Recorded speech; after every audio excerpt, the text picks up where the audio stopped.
పిల్లలు 6 months 5 to 6 months వరకు ఎక్స్క్లూజివ్గా పాల మీద ఉంటారు.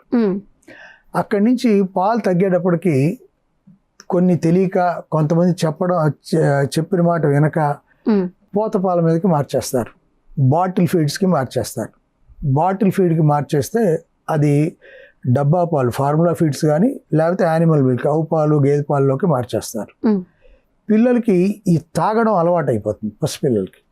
అందుకని 8వ నెలకో 10వ నెలకో ఫుడ్ పెట్టడానికి ట్రై చేస్తారు. చేయంగానే ఫుడ్ అనేది నవిలి తినాలి. ఈ బాటిల్తో పాలు తాగడం అనేది చప్పరిచ్చి మింగాలి. సో చప్పరిచ్చి మింగేయడం అనేది తేలికైన పని, నవిలి తినడం అనేది కొద్దిగా కష్టమైన పని. సో ఇక్కడ పేరెంట్స్ టఫ్గా ఉండాలి.